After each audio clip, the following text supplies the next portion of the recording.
Pues hoy nos toca empezar nuevo capítulo.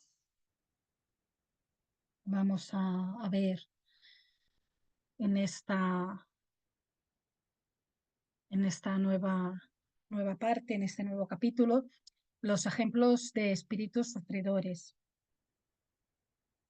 Pues en esta obra, En el cielo y el infierno, en esta obra de la codificación de Kardec, en esta segunda parte, los ejemplos empezaron pues explicando el trato al mundo espiritual, para luego traernos ejemplos primero de espíritus felices, puntualizando aquí que felices, que no perfectos, dado que estos espíritus que se han manifestado y que nos han dado esas comunicaciones son espíritus que habían encarnado en nuestro planeta.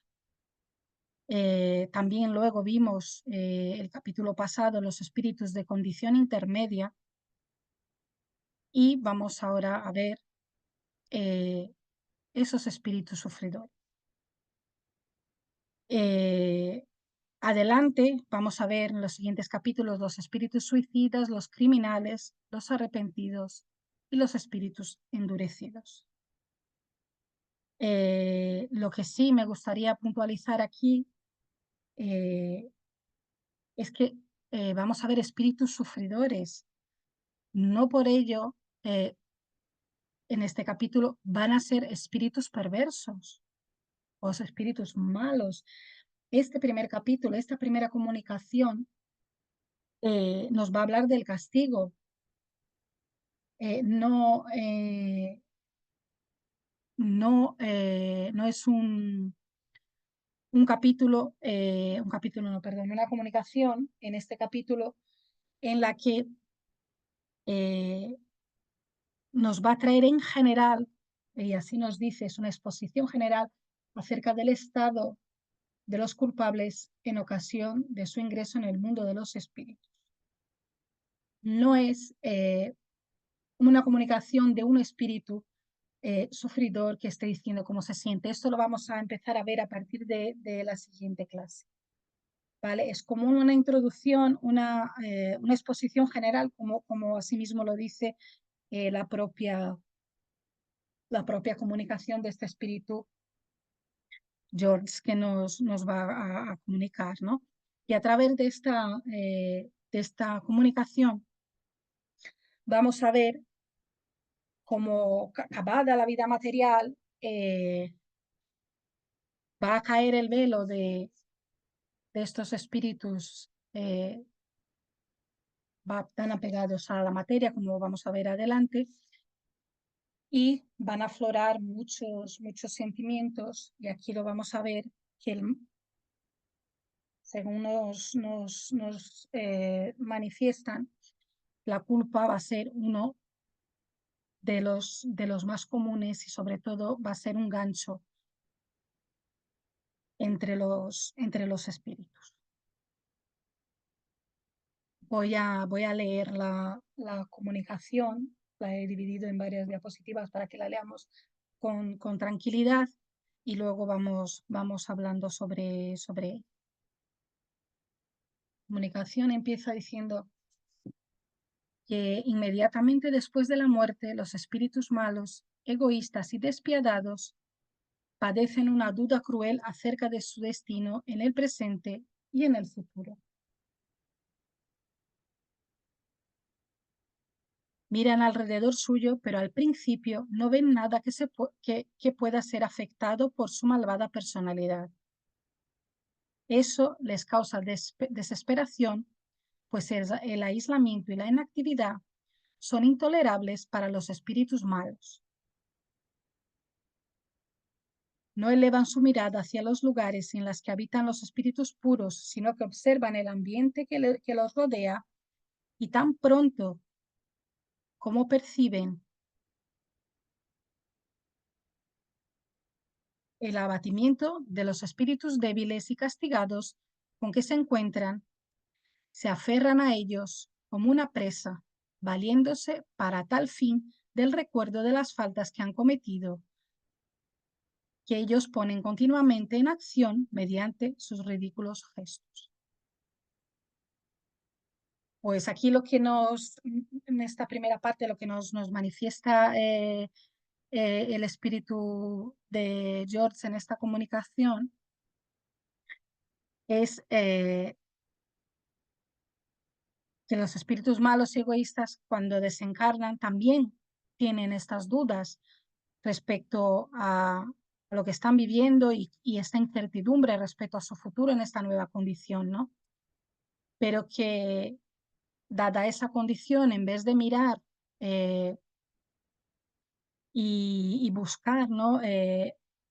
Algún espíritu de una condición mejor que les pueda ayudar, eh, al revés, ellos lo que buscan es encontrar otros espíritus más débiles que ellos para alimentarse o para valerse de ellos, ¿no?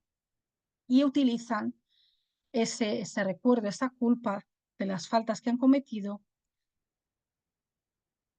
para, para poder utilizarlo como brecha, como forma de conexión con ellos, ¿no?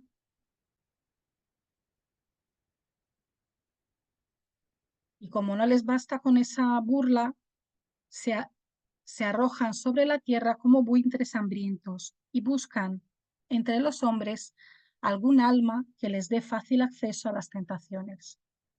Se apoderan de ella, exaltan su codicia y procuran destruir su fe en Dios, hasta que finalmente, dueños de una conciencia y seguros de su presa, extienden el fatal contagio a todo lo que se aproxime a su víctima. El espíritu malo se siente casi feliz cuando pone en práctica su cólera. Sufre solamente en los momentos en que deja de actuar o en los casos en el que el bien triunfa sobre el mal. Aquí en esta segunda parte, lo que nos dice es que eh, ese apoderamiento, esa influencia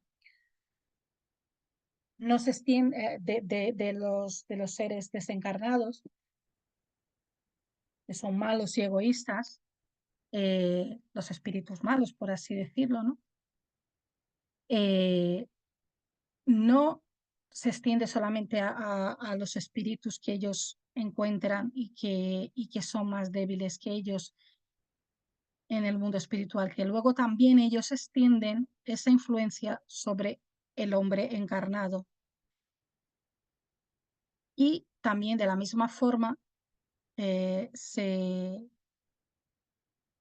sintonizan con ellos y también a través de su influencia pues les van minando al igual que minan los demás. Y termina diciendo pues que el espíritu malo se siente feliz cuando pone en práctica su cólera y solo sufre cuando no puede actuar o en los casos en que el bien triunfa sobre el mal, es decir, cuando se interrumpe ese, ese circuito de influencia que están ejerciendo, ¿no? Y nos sigue diciendo que no obstante los siglos transcurren y de repente el espíritu malo percibe que lo invaden las tinieblas y que su círculo de acción se restringe. Su conciencia, que hasta entonces callaba, le hace sentir las afiladas espinas del remordimiento. Inactivo, arrastrado por el torbellino, ese espíritu deambula y siente, como dicen las escrituras, que la piel se le eriza de terror. No tarda en hacerse un gran vacío dentro de él. Llega el momento en que debe espiar. La reencarnación está allí, amenazadora. Ve como un espejismo las pruebas terribles que lo aguardan. Pues en esta tercera parte de la comunicación, lo que nos trae George es esta realidad, ¿no? Que pronto o tarde, es decir, aunque el espíritu se empecine en este estado de maldad y sin avanzar, los siglos transcurren, es decir, por más enrocado que esté en algún momento, su conciencia va a salir, va a sentir el remordimiento y va a notar ese vacío que va a sentir dentro de él y va a llegar inevitablemente ese momento de espiar, de reencarnar y de volver a las pruebas, ¿no? Porque al final eh, el avance, como espíritus inmortales es este, ¿no? Nuestro camino es este, es avanzar y no retroceder, ¿no? Y, y la ley de progreso así nos lo plantea, ¿no? Que no hay involución, siempre hay evolución, hay estancamiento. El estancamiento puede ser más o menos largo, eh, pero en algún momento los espíritus tienen que recibir ese choque, ¿no? de conciencia, ese momento del despertar de su conciencia para seguir avanzando, ¿no?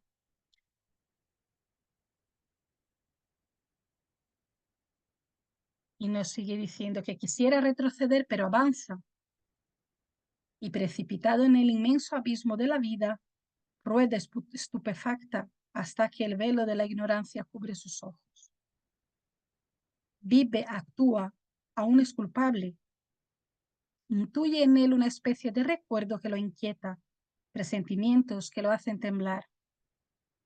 Con todo, eso no hace que retroceda en el camino del mal. Al cabo de la violencia y los crímenes, va a morir. Pues aquí nos sigue diciendo, ¿no? que el espíritu, aunque no quiera avanzar, termina avanzando y que cae sobre él el velo del olvido, porque también es otra ley divina, ¿no? Que él va a vivir, va a llegar aquí, va a sentir estos recuerdos, este camino del mal, también tiene el libre albedrío para seguirle o no, ¿no? Pero sigue, termina siguiendo en ese camino y va a llegar otra vez el fin de su vida material. Y nos dice que tendido sobre un jergón o sobre una cama, ¿qué importa eso? El hombre culpable siente, bajo su aparente inmovilidad, que se agita y vive dentro de él un mundo de sensaciones olvidadas. Bajo sus párpados cerrados ve asomarse una luz. Oye sonidos extraños. Su alma, a punto de abandonar el cuerpo, se agita impaciente mientras que sus manos crispadas tratan de aferrarse a las sábanas. Quisiera hablar, gritar a quienes lo rodean, retenerme. El castigo me amenaza, pero no logra. La muerte se estampa en sus labios descoloridos y entonces los presentes exclaman: descansa en paz.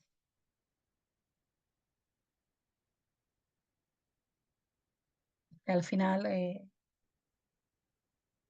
llega este momento, ¿no? En que venimos aquí a esta prueba, a este examen práctico, ¿no? Y, y los espíritus malos están también muy materializados. Vamos a ver más adelante las características de estos espíritus y vamos a entender mejor, ¿no? lo que ocurre, que es algo que me apetecía mucho no traer, quitar ese estigma, ¿no? de la maldad o de la perversidad, ¿no? Vamos a ver más adelante un poco de la situación de estos espíritus, ¿no?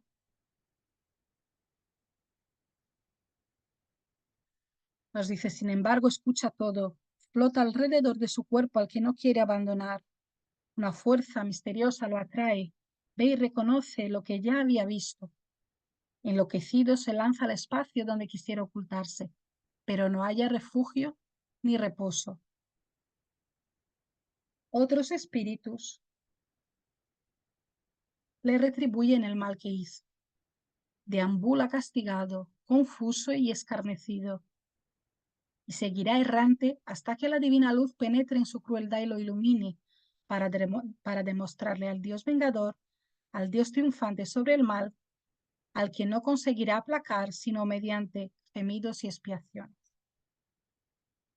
Y nos ponen una nota que dice que nunca había sido esbozado un panorama más elocuente, terrible y verdadero acerca del destino que le aguarda al malvado. Después de esto, será necesario recurrir a la fantasmagoría de las llamas y de las torturas físicas.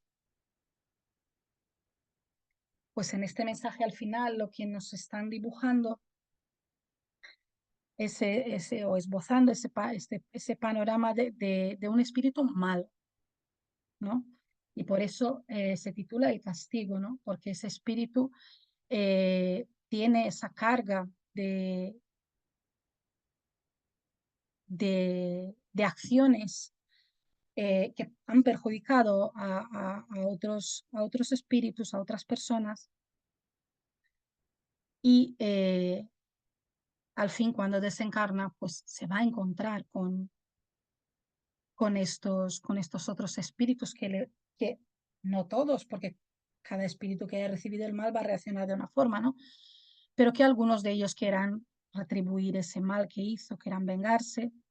Este espíritu cuando está desencarnado no quiere volver a encarnar porque sabe lo que implica esa encarnación, ¿no? Pero que como ya lo habíamos dicho, ¿no? La ley del progreso no se puede evitar, tampoco la ley de acción y reacción,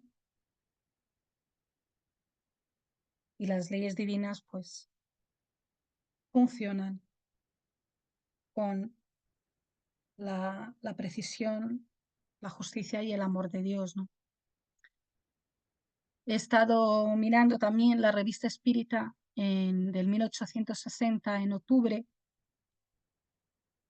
También nos trae esta misma comunicación, no hay ninguna diferencia entre las dos, lo único que nos va a desvelar quién ha sido la medium, que ha sido la señora Costel, y que en el cielo y el infierno no nos mencionaba, ¿no?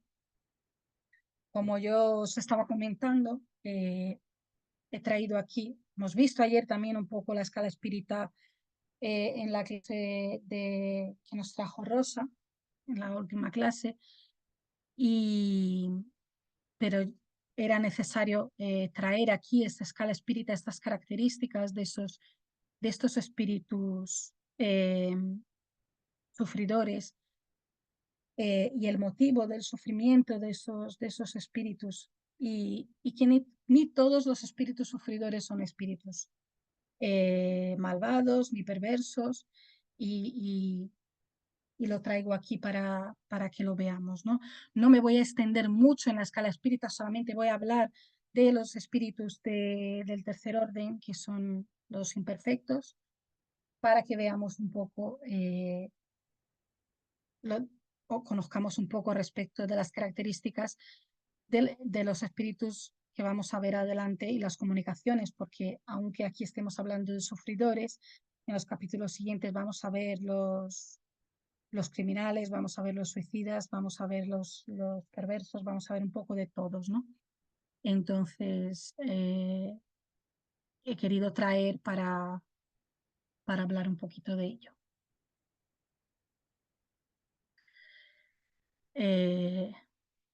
Vamos al libro de los espíritus, el mundo espiritista o de los espíritus, el capítulo 1, los diferentes órdenes de espíritus, ¿no? Y vamos a ver que los espíritus pertenecen a diferentes órdenes según el grado de perfección al que hayan llegado, ¿no? Que no hay un número determinado de órdenes o grados de perfección entre los espíritus, que es ilimitado ese número, porque no va a existir entre esos órdenes una línea trazada a modo de barrera o a modo de compartimientos estancos, ¿no? O estás aquí o estás allí. Y eso va a hacer que se pueden multiplicar un montón estas divisiones y estas categorías, y hay entre una categoría y otra un montón de espíritus haciendo ese camino de progreso, ¿no? Pero aún así hay unos caracteres generales comunes a estos órdenes de espíritus que nos va a permitir conocer un poco de cada uno de ellos, sabiendo que entre el primero, el segundo y el tercero hay espíritus de camino, ¿no? Hay espíritus del tercer orden, por ejemplo, que van progresando y pueden estar ya siendo del tercero muy cerquita del segundo. No hay una demarcación trazada o estás aquí o estás allí o todos que están aquí son iguales, ¿no? Yo creo que Keila también el otro día hablaba de eso, ¿no? Que lo veía más como una escalera. Y entonces podemos colocar en el primer orden a los espíritus que han llegado ya a la perfección, los espíritus puros. En el segundo orden van a estar a esa mitad de la escala los que se ocupan ya de la consecución del bien. Y en el tercer orden van a estar estos espíritus imperfectos, que estamos aún ahí en el principio de la escala, siendo sus caracteres la ignorancia, el deseo del mal, todas las malas pasiones que retardan su progreso. Luego vamos a ver ahora solamente los espíritus del tercer orden, ¿no? Y aquí traigo esa pregunta del libro de los espíritus, ¿no? Los espíritus del tercer orden son todos esencialmente malos. Y nos contestan los espíritus que no. Pues los unos no hacen ni mal ni bien y otros se complacen. Por el contrario, en el mal y están satisfechos cuando encuentran ocasión de hacerlo. Además hay espíritus ligeros o duendes, más enredadores que perversos, que se complacen más en la chismografía que en la maldad, y cuyo placer son los embaucamientos y las pequeñas contrariedades que les causan grito. Es decir, nos dice que, bueno, que hay espíritus que no son malos, pero que tampoco son buenos, otros que aun no siendo malos se complacen con el mal y otros que son ligeros, burlones, sin ser del todo perversos, ¿no?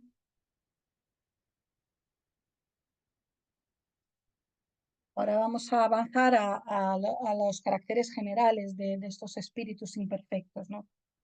Y vamos a ver que esta maldad en realidad es una ausencia de Dios en sus vidas, es una falta de conocimiento de, de lo que es Dios, de cómo actúan sus leyes.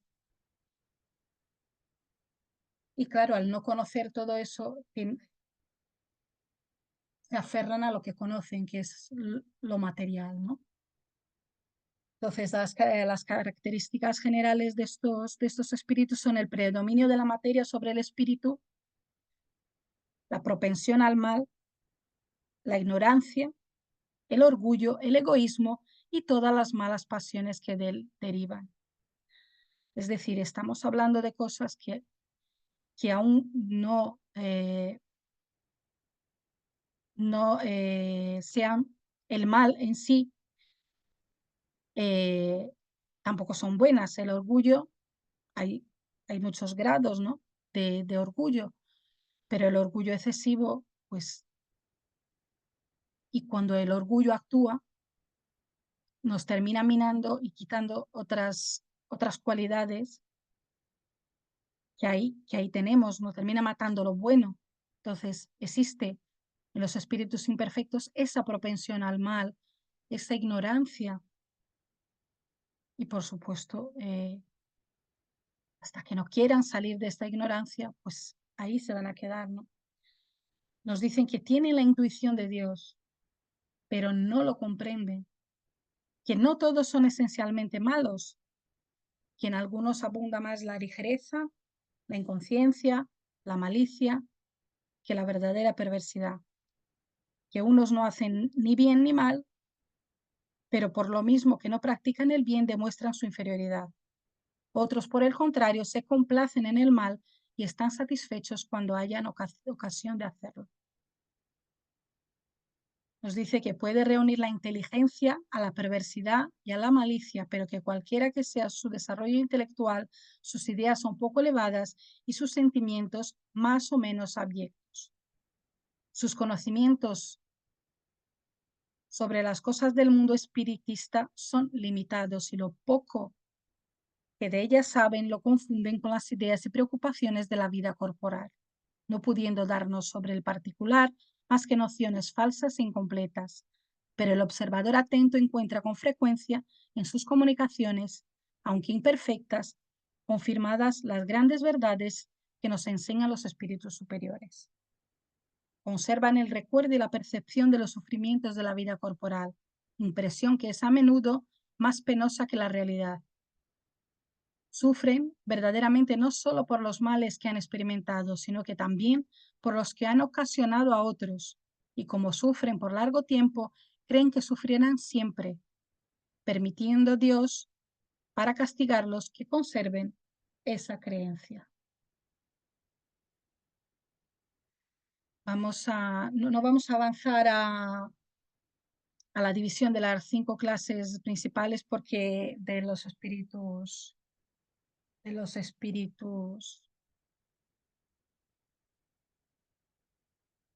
del tercer orden, porque el objetivo era solamente conseguir conocer estas características para seguir viendo las comunicaciones, ¿no? Y no conocer a fondo su clasificación, que eso ya lo vamos viendo en las otras clases.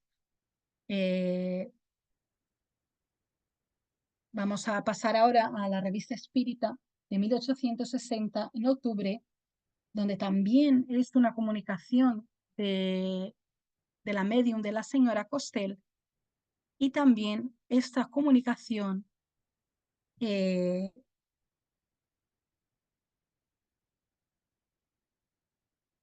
es del espíritu de George, el mismo que nos ha escrito esa comunicación en El cielo y el infierno. Y nos dice la comunicación, que tiene por título Los espíritus errantes, y nos dice: los espíritus están divididos en varias categorías. Al principio, los embriones, que no tienen ninguna facultad distinta, fluctúan en el aire como insectos, que se ven en el torbellino en un rayo de sol. Ellos se agitan sin objetivo y se encarnan sin haber hecho su elección. Se vuelven seres humanos ignorantes y groseros. Por encima de ellos están los espíritus ligeros, cuyos instintos no son malos, sino maliciosos. Ellos se burlan de los hombres y les causan contrariedades frívolas. Son infantiles y tienen caprichos y malicias pueriles. Los espíritus malos no son todos del mismo grado. Hay los que no hacen otro mal más allá de sutiles engaños, no se vinculan a un ser y se limitan a cometer faltas poco graves. Los espíritus malévolos inducen al mal y se complacen con esto, pero aún tienen un destello de piedad. Los espíritus perversos no tienen piedad. Todas sus facultades tienden al mal. Lo hacen calculadamente, con persistencia, y se complacen con las torturas morales que causan. Ellos corresponden en el mundo de los espíritus a lo que serían los criminales en los nuestros. Y consiguen llegar a ese nivel de perversidad, pues como habíamos comentado antes, ¿no? Menospreciando las leyes divinas, ¿no? Sobre todo en sus vidas carnales, porque van sucumbiendo de caída en caída y pasan siglos antes que les pueda llegar ese pensamiento de renovación que hemos visto en esa comunicación del castigo, ¿no? Que es tan necesario ese pensamiento de renovación para eh, que puedan seguir avanzando, ¿no? Y el mal va a ser ese elemento, ¿no? ese deleite al que se van a entregar, pero claro, como hemos visto también en la comunicación del espíritu de George, ¿no? Del castigo, llega un momento en que van a tener que reencarnar y van a tener que pasar por esos sufrimientos.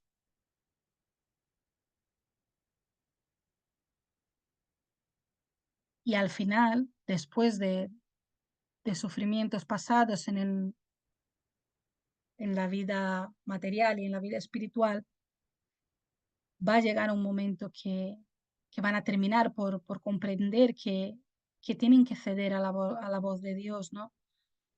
Porque al final esa voz de Dios no deja de llamarlos en todo momento, porque sabemos que Dios no abandona ninguna de sus criaturas, ¿no?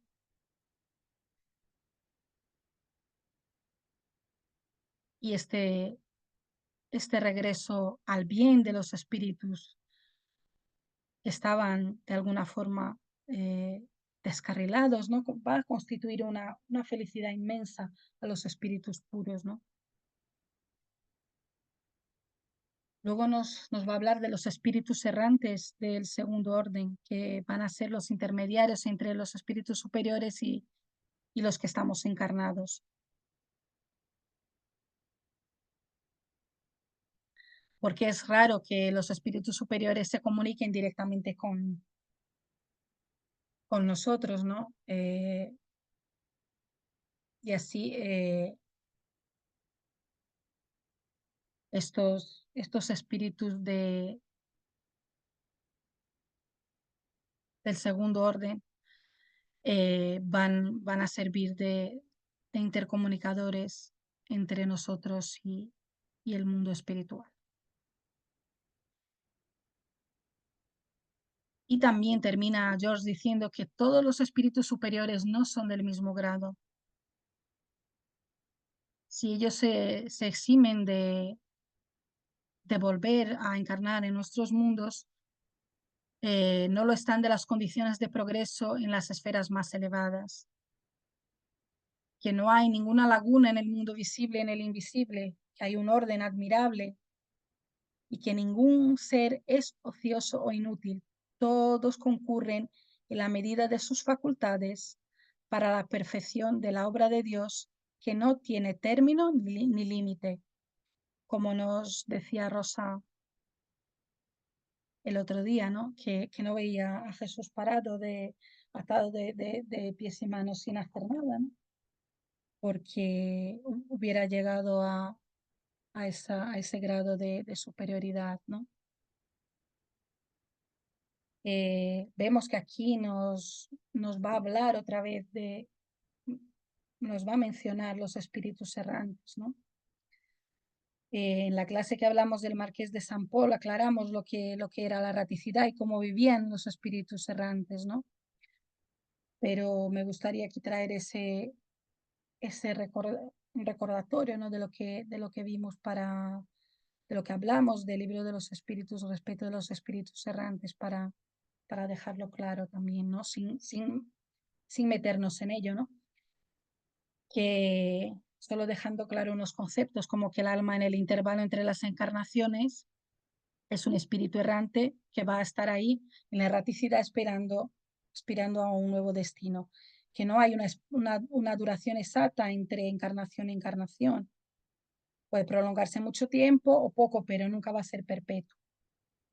Solamente no van a encarnarlos, no van a estar en la erraticidad esperando por reencarnar los espíritus puros porque no van a volver a la materia, ¿no? Eh, muy importante que la erraticidad en sí misma no es una señal de inferioridad, hay espíritus errantes de todos los grados. La erraticidad no es un estado espiritual, ¿no? No es un grado espiritual. Es al revés, es la verdadera vida de los espíritus que estamos destinados a reencarnar. La encarnación sí es un estado transitorio. El estado normal del espíritu es estar desprendido de la materia.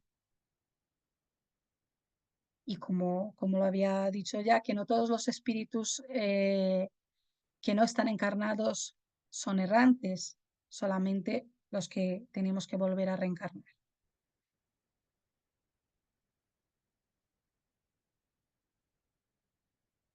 Os traigo aquí también otra comunicación de la medium de la señora Costel, que nos va a hablar de la ocupación de los espíritus.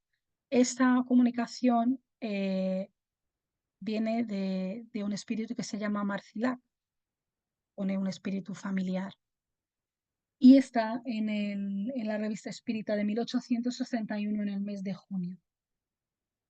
Y nos dice la comunicación: las ocupaciones de los espíritus del segundo orden consisten en prepararse para las pruebas que tendrán que enfrentar a través de meditaciones sobre sus existencias pasadas y de observaciones acerca de los destinos humanos, de sus vicios, de sus virtudes y de lo que puede perfeccionarlos o hacerlos fallar. Aquellos que tienen, como yo, la felicidad de tener una misión, se ocupan de la misma con tanto más esmero y amor que el progreso de las almas que les son confiadas les es contado como un mérito. Por lo tanto, ellos se esfuerzan en sugerirles buenos pensamientos, en ayudar sus buenas iniciativas y en alejar a los espíritus malos, al oponer su influencia serena a las influencias nocivas. Esa interesante ocupación, sobre todo cuando uno es bastante feliz, para dirigir a un medium y tener comunicaciones directas, no altera el cuidado y el deber de perfeccionarse. No creáis que, que el aburrimiento puede alcanzar a un ser que solo vive por el espíritu y cuyas facultades tienden totalmente hacia un objetivo, que él sabe que se encuentra distante, pero que es seguro. El aburrimiento resulta del vacío del alma y de la esterilidad del pensamiento. El tiempo, tan pesado como para vosotros, que lo medís a través de vuestros medios pueriles o de vuestras frívolas expectativas, no hace sentir su paso a los que no están sujetos a las agitaciones del alma ni a las necesidades del cuerpo. Pasa aún más rápido para los espíritus puros y superiores, que Dios se encarga de la ejecución de sus órdenes y que recorren las esferas en vuelo rápido. En cuanto a los espíritus inferiores, especialmente aquellos que tienen pesadas faltas para expiar, el tiempo se mide por sus pesares, sus remordimientos y sus sufrimientos. De entre ellos, los más perversos buscan escapar haciendo el mal, es decir, sugiriéndolo. Entonces sienten esa amarga y fugaz satisfacción del enfermo, que hurga en su herida, que no hace más que aumentar su dolor.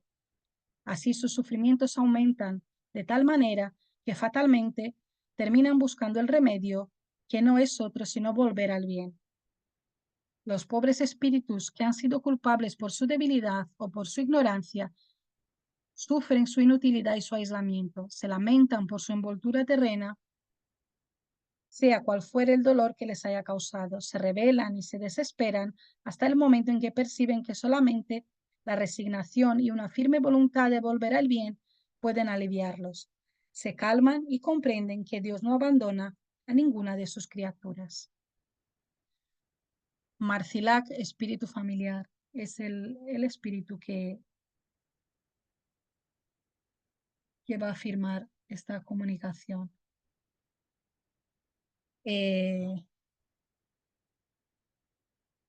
Pues como hemos podido ver a través de la codificación de las comunicaciones que nos trae El cielo y el infierno, la revista espírita, el sufrimiento de los espíritus viene marcado por ese excesivo apego a la materia.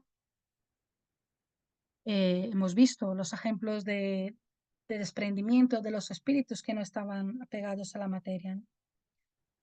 Y la facilidad con que se podían desprender. También otra señal, otra marca importante es el desconocimiento, la falta de comprensión eh, respecto de Dios y de sus leyes. Ellos, como nos han dicho el libro de los espíritus, ¿no? no conocen el funcionamiento del mundo espiritual, confunden la vida corporal y la espiritual y conservan muchos recuerdos de su vida corporal y muchas veces el sufrimiento que ha conllevado, incluso el sufrimiento físico, porque al seguir apegados a la materialidad siguen sintiendo y reviviendo todo eso, ¿no? Y al final, como nos dice esta última comunicación de la revista Espírita, Dios no abandona a ninguna de sus criaturas y es incumplimiento de esas leyes de Dios que debemos espiar inevitablemente, reencarnando, avanzando, porque así funciona la ley de progreso, ¿no? Todos tenemos que ir hacia ese destino final de todos los espíritus, que es ir avanzando en el bien, más rápido, más lento, pero siempre siempre tenemos que avanzar. Y bueno, esto es lo que os he traído en esta primera clase de los espíritus sufridores.